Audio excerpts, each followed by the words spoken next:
Assalamualaikum. Ya, Assalamualaikum warahmatullahi wabarakatuh.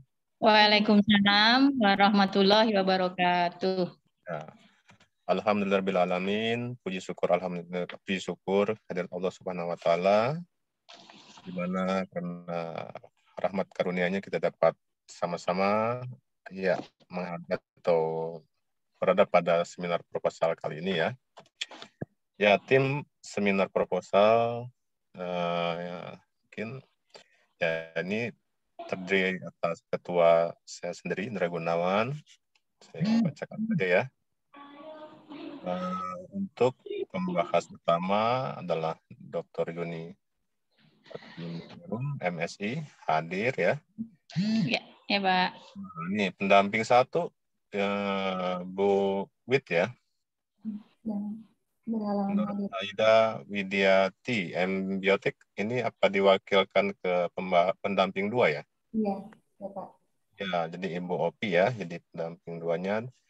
Ya, secara formatur, tim sudah memenuhi syarat untuk kita laksanakan seminar proposal ini.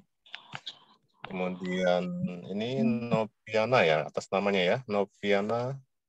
Ya, dengan demikian, seminar proposal atas nama Noviana NPM 18110603117 pendidikan biologi bisa kita laksanakan atau kita mulai. Sebelumnya Bapak mau tanya dulu, untuk persyaratan kelengkapan seminar sudah terpenuhi? Mbak ini ya, kata ya. Draft sudah ada, ini sudah ada. Sudah terpenuhi ya syarat-syaratnya ya. Jadi sudah firm ya, ini sudah penuh syarat semuanya, tim sudah juga memenuhi, jadi bisa kita laksanakan. Jadi baik, untuk mendapatkan ridho barokah dan kelancaran prosesi ini, sama-sama kita buka dengan membaca basmalah. Bismillahirrahmanirrahim. Ya, ini prosesnya atau prosedurnya sama ya di Prodi Bio, ini langsung presentasi ya. Iya, betul Pak. Ya, jadi sebelum presentasi, jadi Bapak sounding dulu dengan terpaksa dan ya harap maklum, mohon maaf Ibu, ini pembimbing utama. Jadi ya sama juga ini Noviana ya, Bapak hanya bisa sampai sini ya. Jadi ada acara yang sama waktunya bentrok ini, sudah konfirmasi ke Perwan. Jadi harap maklum, semoga sukses ya yang ini seminarnya. Jadi, sebelum Bapak persilakan ya Bapak mohon pamit dulu. Nah, sekarang dipersilakan untuk Noviana mempresentasikan proposalnya ya. Bapak pamit ya. Assalamualaikum warahmatullahi wabarakatuh. Waalaikumsalam warahmatullahi wabarakatuh.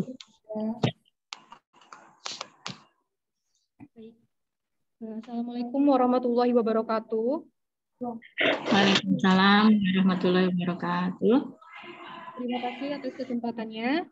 Yang terhormat Bapak Indra Gunawan MT selaku Ketua Seminar. Yang terhormat Miss Ika Listiana MSI selaku Sekretaris Seminar. Yang terhormat Ibu Dr. Yuni Satitiningrum MSI selaku pembahas utama. Yang terhormat Ibu Nur Haida Widiani, M-Biotek selaku pembahas pendamping pertama. Dan yang terhormat Ibu Opi Prasetya Winandari MSI selaku pembahas pendamping 2. Baiklah, perkenalkan nama saya Noviana dengan NPM 1811060317. Di sini saya akan memaparkan proposal saya yang berjudul Efektivitas Ekstrak Bandotan terhadap Agratum Conigioides L terhadap mortalitas hama kutu daun Apis gossypi pada tanaman cabai Capsicum annuum L. Di mana dosen pembimbing pertama yaitu Ibu Nur Haida Widiadi M-Biotek dan dosen pembimbing 2 yaitu Ibu Opi Prasetya Winandari MSI. Next. Baiklah, selanjutnya ada bab 1 pendahuluan, di mana yang pertama ada penegasan judul, meliputi efektivitas, ekstrak, bandotan, mortalitas, hama, kutu daun, dan cabai. Next. Selanjutnya yaitu ada latar belakang, di mana cabai atau Capsicum annum L merupakan tumbuhan perdu yang mempunyai cita rasa pedas yang disebabkan adanya kandungan kapsaisin. Cabai merupakan suatu komoditas penting yang memiliki nilai ekonomis yang tinggi di Indonesia. Produksi cabai di Indonesia sebesar 1.206.750 ton dengan tingkat kebutuhan konsumsi sebesar 1.258.910 ton menurut BPS 2020. Kebutuhan cabai sebesar 52.160 ton masih belum dapat dipenuhi dari produksi secara nasional. Dalam usaha pertanian, cabai ini memiliki berbagai kendala. Salah satu permasalahan yang kerap dihadapi oleh petani cabai yaitu adanya serangan hama yang dapat merusak tanaman cabai. Next. Kutu daun Apis gossypi merupakan salah satu jenis hama yang kerap menyerang tanaman cabai. Selain menyerang tanaman secara langsung, kutu daun juga berperan sebagai vektor penyakit virus tanaman seperti virus keriting dan virus kerdil. Kehilangan hasil tanaman yang disebabkan serangga hama ini dapat mencapai 35%, sedangkan dampak kerusakan sebagai vektor virus jauh lebih tinggi, yaitu mencapai 90%. Upaya yang dapat dilakukan untuk menghindari terjadinya kerusakan tanaman akibat serangan dari kutu daun, yaitu dengan melakukan penyemprotan insektisida dengan tujuan untuk mematikan hama tersebut. Dampak negatif yang ditimbulkan dari penggunaan insektisida sintetik dapat mempengaruhi kesehatan terjadi akibat sisa racun atau residu pestisida yang ada di dalam tanaman atau bagian tanaman yang dikonsumsi manusia sebagai bahan makanan. Penggunaan insektisida sintetik secara berlebihan dan dilakukan dalam jangka yang panjang dapat menimbulkan berbagai dampak negatif bagi kesehatan dan lingkungan. Untuk menghindari terjadinya berbagai dampak buruk yang diakibatkan oleh insektisida sintetik, maka diperlukannya adanya suatu terobosan baru dengan memanfaatkan bahan alami untuk dijadikan sebagai insektisida yang ramah lingkungan. Bahan dotan Ageratum conidioides L merupakan salah satu tumbuhan yang dapat dijadikan sebagai insektisida alami dalam membasmi kutu daun Apis gossypi. Hal tersebut dikarenakan ekstrak bandotan mengandung berbagai zat yang dapat meracuni kutu daun. Bandotan memiliki kandungan senyawa alkaloid, flavonoid, saponin, dan tanin yang tinggi yang terkonsentrasi pada daun yang apabila dikonsumsi oleh serangga akan menyebabkan kematian lebih cepat dari lama hidupnya. Hidup yang sebenarnya. Oke. Selanjutnya ada identifikasi masalah. Yang pertama yaitu serangan hama kutu daun menimbulkan kerusakan pada tanaman cabai yang dapat menurunkan kualitas cabai. Yang kedua, petani saat ini masih bergantung pada penggunaan insektisida sintetik. Yang ketiga, penggunaan insektisida sintetik dapat menimbulkan dampak negatif bagi kesehatan dan lingkungan. Selanjutnya ada batasan masalah. Batasan masalah pada penelitian ini yaitu penggunaan ekstrak bandotan sebagai pestisida pengendali hama kutu daun pada tanaman cabai dengan parameter mortalitas kutu daun pada tanaman cabai. Next. Rumusan masalah yaitu yang pertama, apakah ekstrak bandotan Ageratum conidioides L dapat mematikan hama kutu daun pada tanaman cabai. Yang kedua, berapakah dosis yang paling efektif dari ekstrak bandotan dalam mengurangi hama kutu daun pada tanaman cabai secara signifikan. Selanjutnya ada tujuan penelitian, yaitu untuk mengetahui apakah ekstrak bandotan dapat mematikan hama kutu daun pada tanaman cabai. Yang kedua, untuk mengetahui dosis yang paling efektif dari ekstrak bandotan dalam mengurangi hama kutu daun pada tanaman cabai. Next. Manfaat penelitian yaitu yang pertama ada bagi peneliti, dapat menambah wawasan peneliti dalam ilmu biologi dalam sumber daya alam. Selanjutnya bagi dunia pendidikan sebagai sumber belajar dan pengetahuan terkait manfaat dari tanaman bandotan sebagai pestisida nabati. Bagi masyarakat yaitu untuk dapat menambah pengetahuan mengenai khasiat dan manfaat gulma bandotan sebagai pestisida nabati pengendali hama. Penelitian yang relevan yaitu ada penelitian Helda Safari dan kawan-kawan berjudul Uji Efikasi Ekstrak Bandotan Ageratum conidioides L terhadap frekuensi dan insensitivitas seorang hama ulat pada tanaman lobak. Selanjutnya ada penelitian Rudi Hidana dan kawan-kawan berjudul Kematian Lalat Rumah pada Ekstrak Air Daun Bandotan. Dan yang ketiga yaitu ada penelitian Christina dan kawan-kawan mengenai uji efektivitas ekstrak bandotan sebagai biopestisida hama ulat buah. Next. Next.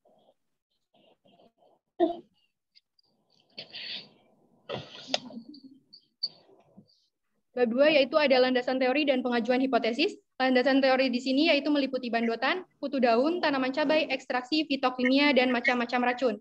Next. Selanjutnya ada pengajuan hipotesis. H0 yaitu penggunaan ekstrak bandotan tidak efektif terhadap mortalitas hama kutu daun pada tanaman cabai.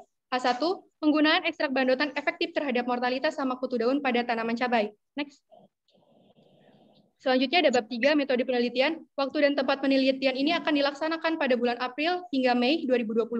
Pengambilan tanaman bandotan yaitu dilaksanakan di Desa Sinar Bandung, Kecamatan Negeri Jatong, Kabupaten Pesawaran, dan pengamatan mortalitas akan dilakukan di laboratorium terpadu UIN Raden Intan Lampung, sedangkan pembuatan ekstrak bandotan akan dilaksanakan di Laboratorium Analis Politeknik Negeri Lampung. Selanjutnya ada pendekatan dan jenis penelitian. Pendekatan pada penelitian ini yaitu kuantitatif dengan jenis penelitian eksperimen. Desain penelitian yang digunakan yaitu rancang acak lengkap dengan 5 perlakuan dan 4 ulangan, yang dimana P1 merupakan perlakuan kontrol dengan menggunakan Aquades, P2 perlakuan dengan menggunakan konsentrasi 5%, P3 perlakuan dengan menggunakan konsentrasi 10%, P4 perlakuan dengan menggunakan konsentrasi 15%, dan P5 perlakuan dengan menggunakan konsentrasi 20%. Populasi, sampel, dan teknik pengumpulan data. Populasi di sini pada penelitian ini yaitu menggunakan kutu daun fase instar 4 dengan jumlah sebanyak 200 hama kutu daun, sedangkan sampel pada perlakuan menggunakan kutu daun yaitu sebanyak 10 hama kutu daun. Selanjutnya ada teknik pengumpulan data yang digunakan pada penelitian ini yaitu observasi dengan parameter penelitian meliputi mortalitas dengan rumus P sama dengan A per B kali 100%. Kemudian yang kedua ada uji letal 50 yang dilakukan dengan analisis probit pada software SS. Next.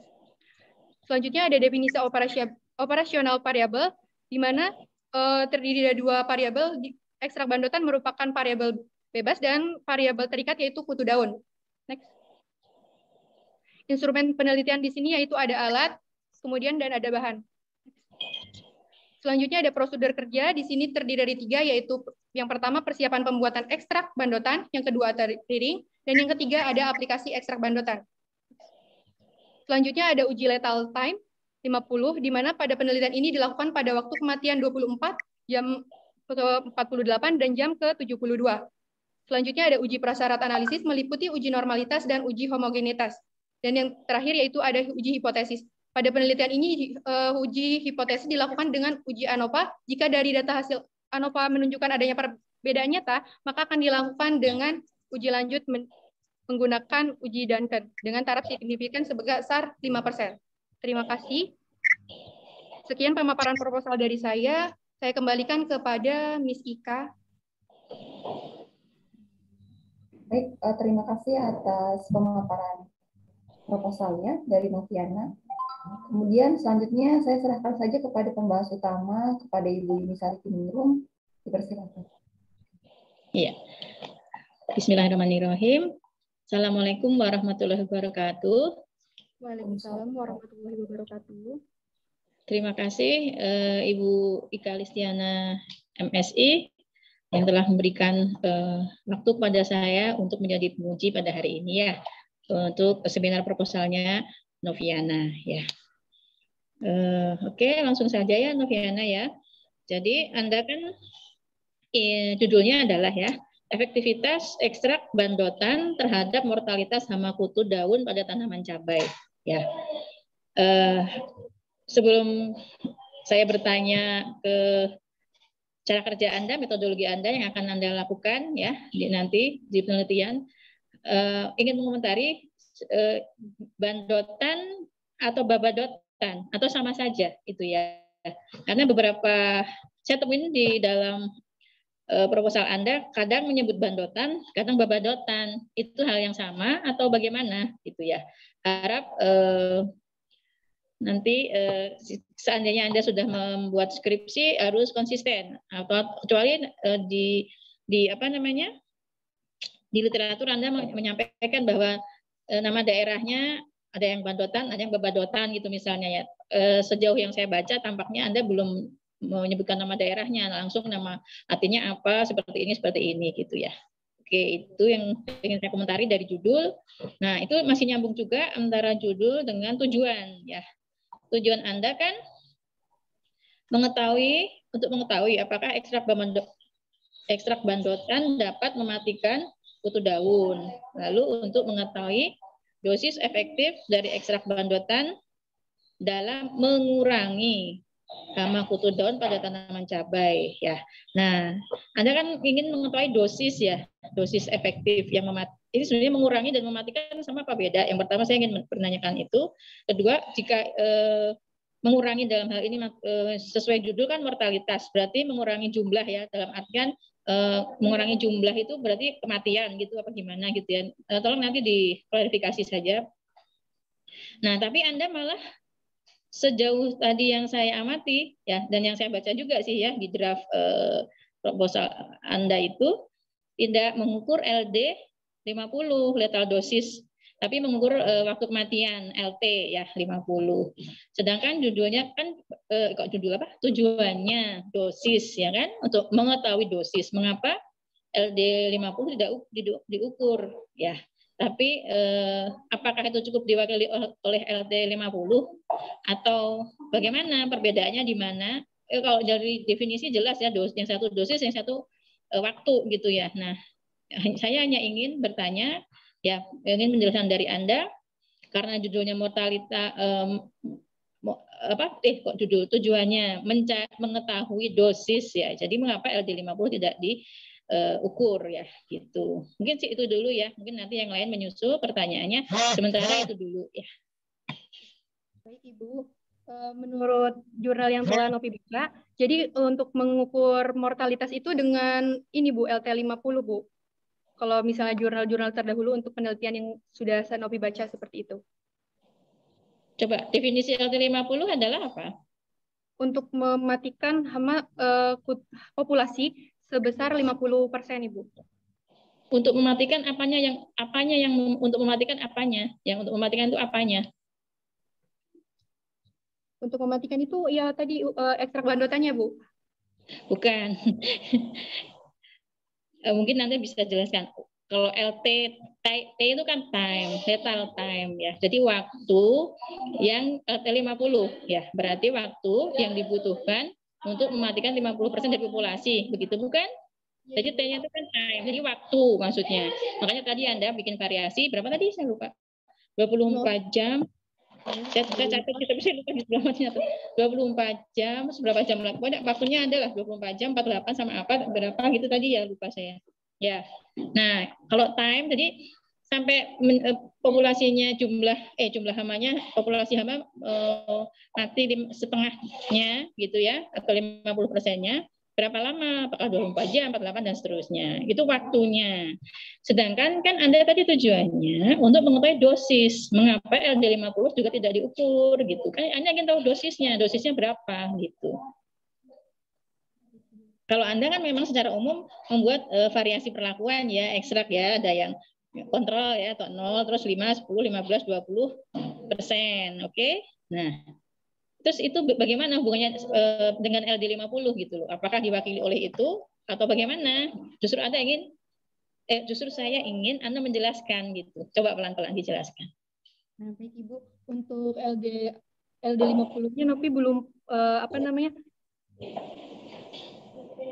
belum mengetahui ya Ibu. Soalnya di penelitian terdahulu hanya yang adanya uji letal 50 itu Bu, yang LT itu. Kemudian untuk LD50-nya mungkin nanti Novi bisa tambahkan. Ya, oke, karena itu berhubungan dengan tujuan penelitian Anda, ya kan? Tujuan Anda kan tadi untuk ini kan mengetahui dosis efektif ya. Yang misalnya ya itu tadi karena Anda tujuan mengatakan dosis ya. Jadi makanya saya menanyakan kok LD50-nya tidak diukur ya, gitu loh. Kecuali Anda tujuannya mengetahui waktu ya. Tadi ya definisi dari LD50 waktu yang diperlukan untuk mematikan setengah atau 50% dari populasi misalnya. Nanti Anda definisinya udah lebih inilah ya, lebih dicari yang lebih tepat gitu. Saya hanya saya sambungkan antara tujuan Anda, judul, tujuan sama yang ingin Anda lakukan gitu. Tadi saya berharap LT50 ada, LD50 ada, tapi ternyata tadi setelah Anda presentasi, saya pikir saya lewat baca ya gitu. Saya baca kok nggak ada, saya bikin catatan kok nggak ada LD50 gitu, tapi adanya LT50. Ternyata barusan Anda presentasi memang tidak diukur gitu ya. Mungkin nanti bisa dipertimbangkan lagi ya jika seandainya itu mungkin nanti diskusi ya dengan tim pembimbing apa perlu tidak, itu pasti nanti itu adalah harus diskusi dulu ya. Ini akan diambil keputusan perlu tidaknya. Saya hanya menanyakan dan menyarankan jika mau lebih teliti lebih lengkap sebaiknya lebih lengkap gitu ya. Kalau bisa lebih lengkap sebaiknya lebih lengkap gitu ya. karena judulnya seperti itu. Oke.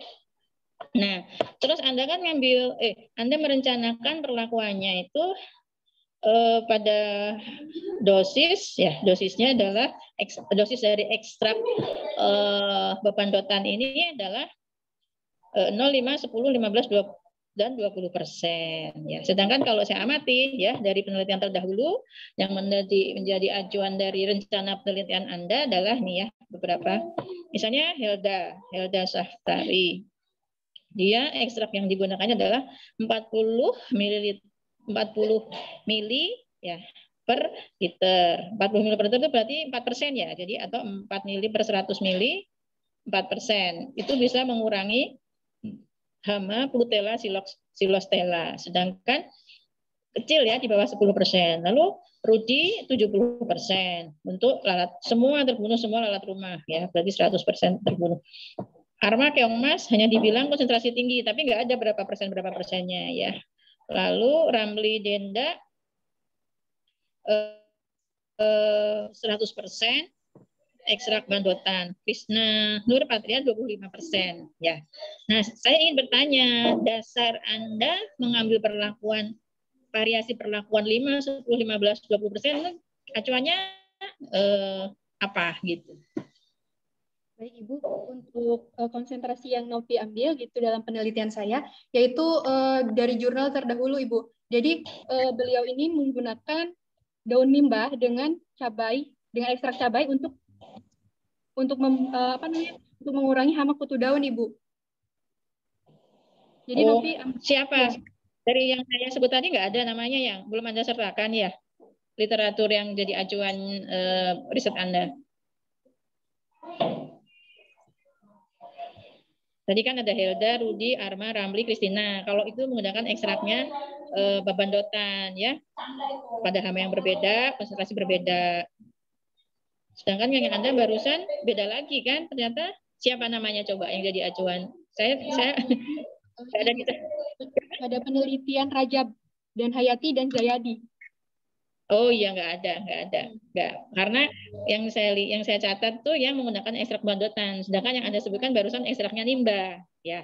Jadi Anda acuannya yang pakai ekstrak nimba tapi terhadap cabai gitu ya. Oh ya, oke. Ya. Karena kan di proposal Anda menyebutkan ya beberapa penelitian terdahulu yang berkaitan. Nah tadi yang barusan Anda sebutkan yang nimba itu sepertinya tidak ada, makanya tidak tercatat di saya ya. So, saya lihat kok range-nya agak jauh ya dari yang sudah gitu. Oke, ya jadi Anda punya dasar ya, walaupun mungkin itu bukan menggunakan ekstrak bandotan tapi ekstrak nimba ya, tapi sama-sama terhadap cabai, kutu daun juga. Oke, ya. Kemudian untuk variasi ini nah gini. Bentar, saya ada catatan lagi sebentar ya. Kutu. Nah, sekarang kutu itu kan dia gini. Kutu daun menyebabkan kerusakan di cabai itu 35%. Kalau virus yang yang parasit di kutu itu bisa bahkan sampai 90% gitu ya. Nah, kemudian kalau cara kerja kutu adalah dengan dia punya namanya mulut penusuk ya, lalu masuk jaringan tanaman, menghisap nutrisi tumbuhan sehingga daun mengkerut, mengkeriting, melingkar sehingga pertumbuhannya terhambat menjadi kerdil. Nah, pertanyaan saya, kutu itu tadi kan menghisap nutrisi tumbuhan. Kutu itu sebenarnya parasit atau bukan? Kok dia menghisap nutrisi tumbuhan? Ya? Suaranya kecil, maaf. Gede, saya bersaran. Ya, gimana Noviana? Menurut Novi, kutu daun itu bukan parasit, Ibu. Terus tadi nutrisinya dipakai untuk apa? Kan dia hisap. Nutrisinya dihisap itu untuk ini Bu, untuk nutrisi dia gitu. Terus kemudian nantinya kan dia akan mengeluarkan sekret seperti madu, Ibu. Untuk gimana ceritanya lebih runut, coba gimana jadi ceritanya? Kan dia menusuk, dia punya mulut penusuk nih, menusuk jaringan tanaman. Terus? Jadi ketika menusuk kan dia akan menghisap si tumbuhan inangnya ya Bu. Nah kemudian untuk hal tersebut nantinya kan si cabai itu atau tumbuhan tersebut nantinya akan kerdil. Kemudian nanti si kutu daun juga akan menyebabkan penyebaran virus kuning itu Bu, virus keriting dan sebagainya tadi. Nah kemudian si kutu daun itu nantinya kan akan ketika populasinya sudah banyak gitu Bu, nantinya kan akan menutupi si daun-daun tersebut dan tidak akan proses fotosintesisnya itu kan tidak akan berhasil atau kurang gitu, sehingga si nantinya si buah cabainya itu nantinya akan mengalami kegagalan. Ya, jadi sebenarnya yang mengambil sari makanan, menghisap nutrisi itu yang dipakai untuk kutu atau untuk virus yang nebeng, yang nebeng. Kan virus itu sifatnya parasit obligat ya, intraseluler lagi ya, udah parasit obligat, intraseluler pula. Nah, jadi yang tadi menggunakan nutrisi tumbuhan itu sebenarnya kutunya atau virusnya gitu, maksud saya, pertanyaan saya itu ya. Nah, jadi sebenarnya yang membuat dia keriting, melingkar dan sebagainya itu karena nutrisinya diambil oleh virus kan memang harus parasit obligat ya dia ya, mengambil dari yang vektor inangnya kebetulan kan kutu ya tadi, dan kutunya itu di tanaman gitu, jadi seperti bertingkat gitu loh. Nah, itu loh pertanyaan saya. Jadi sebenarnya kerjanya yang merusak tanaman itu kutunya atau virusnya gitu. Sebenarnya arah pertanyaan saya sebenarnya itu gitu. Apakah jadi penjelasannya gimana? Bagaimana coba? Kalau menurut Novi telah membaca jurnal-jurnal bahwa si kutu daunnya itu Bu yang menyebabkan kegagalan dalam buah cabai. Kemudian untuk virusnya atau tadi ada virus kuning atau virus keriting, nah itu tuh yang disebarkan oleh si kutu daun tersebut, Ibu. Oke, ya, sampai situ cukup kayaknya ya. Nah, kemudian itu kan sekarang saya ingin bertanya untuk pembuatan ekstraknya ya. Untuk mengekstraknya kan menggunakan alkohol ya, etanol 96% bukan? Nah, kemudian kan dimaserasi dan sebagainya, sehingga nanti dia akan menjadi semacam cairan yang kental. Nah, itu nanti bagaimana? Jadi cairan kental, terus cara diaplikasikan ke gimana? Setelah jadi cairan kental, dibuat semprotan atau bagaimana? Untuk pembuatan ekstrak yang tadi Nopi sudah sudah ditentukan ya Bu, yang 0%, kemudian ada 5%, 10%, 15 dan 20%. Itu nanti Nopi akan menggunakan rumus Ibu untuk membuat ekstraknya, kan tadi ada 5%. Nah, itu Nopi kan menggunakan rumus konsentrasi Ibu.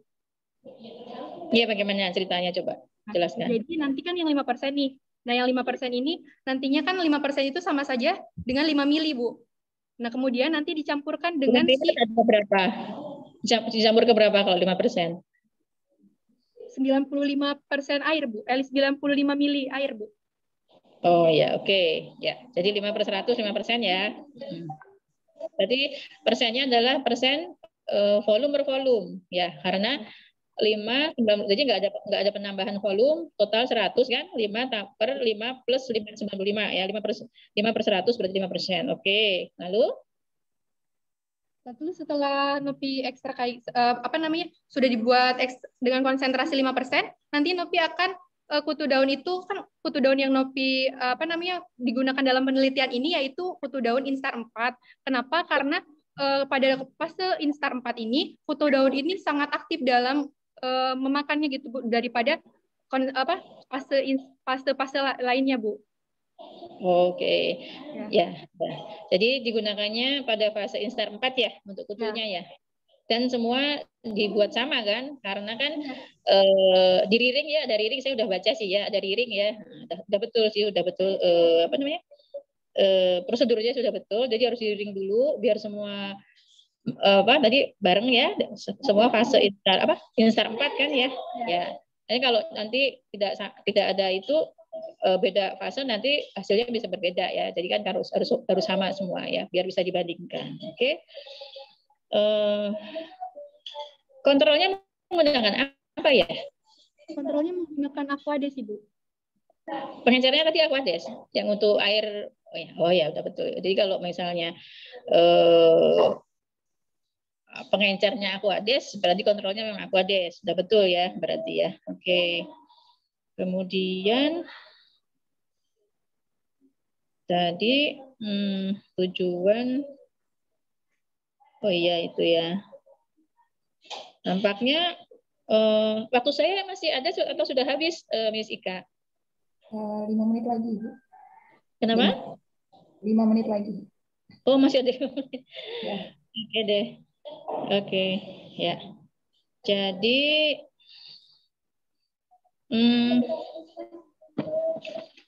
tunggu. Tadi catatan saya kayaknya udah nggak ada lagi sih. Nggak ada lagi ya. Tadi sudah dijawab semua sama Novi tentang ya tadi yang kurang yang LD 50 sama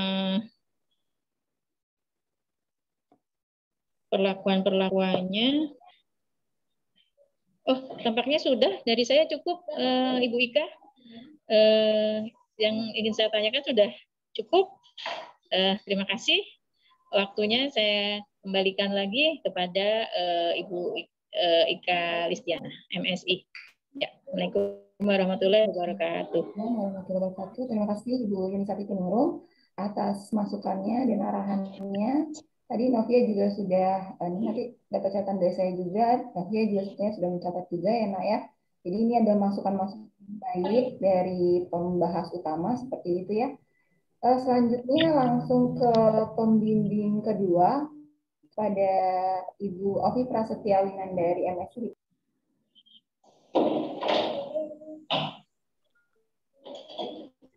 Bismillahirrahmanirrahim. Assalamualaikum warahmatullahi wabarakatuh. Waalaikumsalam warahmatullahi wabarakatuh. Maaf, izin off kamera. Novi, sehat Novi? Baik, terima kasih kepada pembahas utama, Ibu Yuni, kemudian Ibu Ika, terkait waktu yang diberikan, dan selamat kepada Novi yang sudah sampai tahap seminar. Tadi Ibu sudah mendengar banyak sekali masukan untuk Novi terkait proposal Novi, karena pada hakikatnya memang proposal itu untuk menyempurnakan apa yang menjadi tujuan Novi dalam penelitian, apa yang akan Novi kerjakan pada proses penelitian. Nah, Novi, jadi nanti coba dicek lagi proposalnya, disesuaikan lagi dengan format yang menjadi acuan atau format panduan penulisan skripsi, itu dicek lagi. Kemudian penulisan diperbaiki lagi yang memang masih ada typo, kemudian masih ada salah penulisan, dan dikonsistenkan lagi. Tadi sudah ditegur ya oleh penguji utama, pembahas utama terkait konsistensi penulisan, apakah bandotan ataukah pembandotan. Nah, yang lain-lain juga seperti itu. Nanti silakan Novi cek sendiri. Kemudian kalau Novi kesulitan untuk ngecek, bisa minta bantuan temannya, gitu. Karena nggak satu-satu gitu ya, Ibu ngoreksi satu-satu tulisan kata per kata. Jadi sudah menjadi tanggung jawab Novi sendiri. Kemudian yang kedua terkait penelitian Novi, tadi Novi bagus sekali dapat masukan dari penguji utama, pembahas utama. Terima kasih Bu mengingatkan itu tadi terkait letal dosis. Ya memang Novi harusnya memasukkan itu gitu ya, karena memang tujuan utama Novi itu kan Novi ingin melihat dosis yang paling efektif yang digunakan untuk proses penelitian, nanti dosisnya yang paling baik yang mana gitu dari beberapa dosis yang Novi gunakan. Jadi sebaiknya nanti ditambahkan detail dosisnya. Dia bukan cuma waktu. Waktu itu kan Novi ingin melihat kira-kira pada berapa jam itu nanti banyak kutu yang mati gitu kan. Tapi kalau dosisnya ini kan berkaitan dengan dosis mana yang paling efektif pada penelitian Novi ini gitu. Nanti ditambahkan aja ya Novi ya. Kemudian terkait yang ketiga itu terkait jurnal acuan. Jurnal acuan yang tadi Novi sampaikan, yang Novi sebutkan, itu seharusnya dimasukkan juga ke dalam kajian relevan. Kalau itu memang menjadi dasar penelitian Novi, nah silakan dimasukkan dalam kajian relevannya. Kalau memang tidak menjadi dasar, nggak dimasukkan, nanti ini dari mana kok nggak ada dasarnya, nggak ada kajiannya, tahu-tahu ujuk-ujuk tiba-tiba ada gitu kan. Jadi sebaiknya dimasukkan. Dan tadi ada yang menarik gitu Novi. Novi sebenarnya pertanyaan Bu Yuni tadi itu tuh mengarah pada apa yang menjadi target utama Novi. Novi sebenarnya kutu itu apakah si virus yang menjadikan tanaman itu menjadi rusak.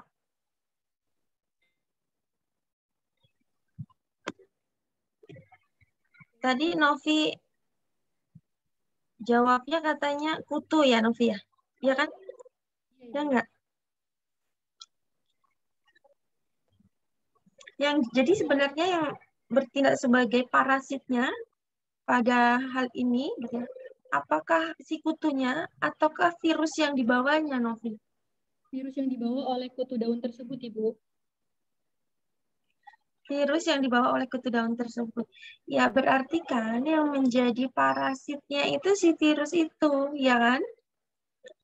Terus kutunya itu sebagai apanya? Sebagai pembawanya, karena kalau misalnya tidak adanya kutu daun di dalam pada tanaman cabai tersebut, tidak akan adanya virus keriting kemudian virus kuning tersebut, Ibu. Jadinya kan si kutu daun itu membawa virus kuning tadi, Ibu. Ya, Gimana, Ibu? Artinya dia sebagai vektornya ya, sebagai pembawanya kan? Iya, Ibu. Iya.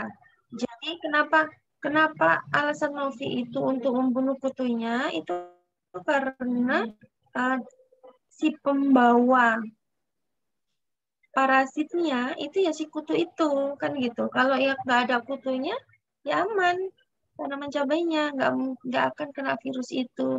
Nah kemudian yang menyebabkan kerusakan pada cabainya itu kira-kira si kutunya apa virusnya jadinya?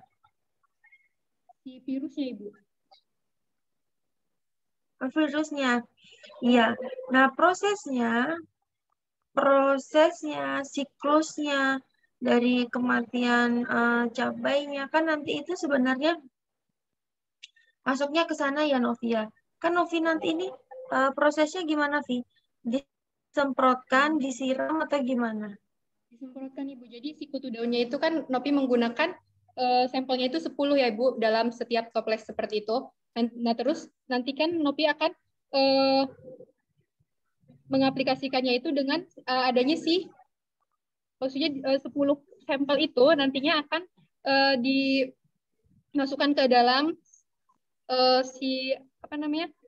toples tersebut dengan daun dengan tulang daunnya Ibu, dan didiamkan 30 menit untuk beradaptasi si kutu daunnya tersebut. Lalu kemudian setelah 30 menit kami baru akan mengaplikasikan beberapa konsentrasi ekstrak tersebut Ibu. Nyemprotinya di kutunya apa di daunnya? Di daunnya Ibu. Di daunnya ya, karena dia kan nanti akan menghisap di bagian daunnya. Ya. Ya, kutu Ibu. daunnya. Nah, berarti Novi, itu kan ada proses pengisapan, kemudian proses metabolisme dari si kutu daunnya, kemudian apa yang terjadi, kapan dia masukin virusnya ke dalam jaringan-jaringan tumbuhannya. Itu kan ada prosesnya ya. Kemudian bagaimana tumbuhan itu merespon. Nggak tiba-tiba dia mati gitu aja kan, enggak, pasti ada responnya. Nah, itu nanti dikaji kan, kalau di tempatmu itu sepertinya belum dimasukkan gitu ya, bagaimana prosesnya itu di teorinya itu nanti Novi lengkapi lagi ya Novi ya. Jadi supaya Novi paham sebenarnya apa yang terjadi sehingga kutu daunnya itu juga bisa mematikan atau merusak bagian jaringan-jaringan pada tumbuhan tersebut. Nah, kemudian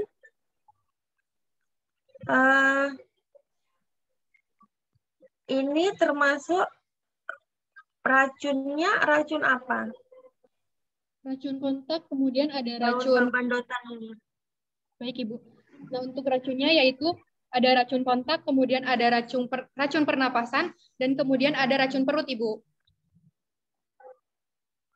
Jadi, dia termasuk racun yang mana? Apa satu ekstrak babandotan ini dia mencakup ketiga itu? Iya, Ibu. Jadi kan si bandotan tersebut kan mengandung flavonoid, alkaloid, tanin, sama saponin. Nah, dari keempat tersebut itu mengandung memiliki racun perut, racun pernapasan, dan kemudian racun kontak tersebut, Ibu. Nah, berarti nggak tiba-tiba nanti langsung mati gitu aja kan si Ya. kutu ini kan? Iya. Jadi ada proses yang terjadi, apa yang terjadi terlebih dahulu. Nah, nanti dia merusak bagian jaringan apa dulu di kutu, apakah nanti yang terganggu jaringan pernapasannya dulu, kemudian apakah pencernaannya dulu, dan nanti itu juga ini ya, dikaji ya, Novi ya, diulas, dimasukkan juga sebagai proses bagaimana si babandotan itu dengan senyawa-senyawa yang dimilikinya itu dapat membunuh si kutu-kutu daun ini. Gitu ya, Novi. Itu masukan dari Ibu untuk nanti penelitianmu. Sepertinya cukup. Terakhir untuk daftar pustaka. Daftar pustaka Novi sudah pakai Mendeley? Sudah, Ibu. Sudah baik. Kemudian nanti kalau masih ada itu penulisan yang belum sesuai, nanti disesuaikan dengan format yang ada ya, Novi ya. Baik, Ibu. Baik, terima kasih Bu Ika dan semua tim. Saya cukupkan. Wassalamualaikum warahmatullahi wabarakatuh. Saya kembalikan kepada Ibu Ika selaku sekretarisnya. Terima kasih kepada pembimbing 2, Ibu Novi, atas masukannya. Jadi sudah banyak sekali ya Novi ya, masukan dari pembahas, kemudian dari pembimbing 2, mohon untuk masukannya juga menjadi bahan untuk Novi untuk revisi lagi ke depannya dengan pembimbingnya. Baik, saya rasa sudah cukup, sudah pukul 2.25 ya. Terima kasih tim sidang, Ibu Yuni Satitiningrum, kemudian tadi ada Ketua Sidang kita, Indra Gunawan, kemudian ada pembimbing 2, Ibu Ovi atas masukannya, berkenan hadir dalam sidang Ananda Noviana pada kali ini. Marilah kita tutup dengan mengucap lafal alhamdulillah. Alhamdulillahirrahmanirrahim. Novi semangat untuk revisi dan silakan untuk meneruskan ke penelitian. Itu saja mungkin dari saya. Terima kasih atas kesempatannya dan saya akhiri. Wassalamualaikum warahmatullahi wabarakatuh. Waalaikumsalam warahmatullahi wabarakatuh. Terima kasih, Bu. Terima kasih. Ya. Terima kasih Bu Yuni, terima kasih Bu Ovi. Sukses Novi. Saya izin ya.